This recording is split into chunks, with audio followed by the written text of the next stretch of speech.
Mimi kitu kimoja nitakwambia ni kwamba kwa majina anaitwa Shafaq Mohamed, ndio chairman na founder wa one of the founders. Mimi nataka kumwambia kijana, election zote sisi vijana tunatumika kama mavuli wakati wa mvua. Ndio kinyesha mvua tunahitajika mavuli, sio? So mavuli inakuwa ni kijana. Lakini baada ya kura, that is baada mvua kuisha, vijana anatupwa kando mpaka kusubiriwa mvua nyingine yenyeshe, yani election nyingine. So mara hii tunasema kitu kimoja, tunasema kwamba vijana hatutakubali kutumiwa kama mavuli. Sisi tunataka tukae kwenye table ya decision making, table ya kila kitu ambacho kitafanyika katika kaunti hii na coast nzima.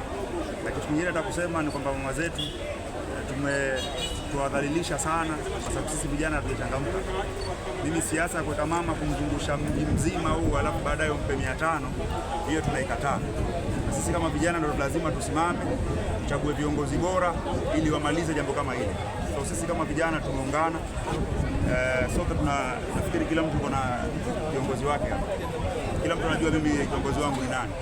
Lakini ikifika swala la kijana, lao yeye kiongozi atasema kwamba Shufad usiende huku ama tutakufanya hivi ambapo litamuumiza kijana mwenzetu, then mimi nitasimama against huyo kiongozi ambaye najua ni ndugu yangu ama mwenzangu.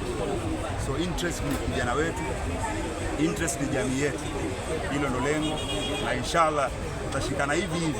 Najua watu watajaribu kututenganisha sana, lakini sisi tuambia kwamba tutashikana hivi hivi mpaka lengo letu la kusaidia jamii na vijana wetu litimie inshallah.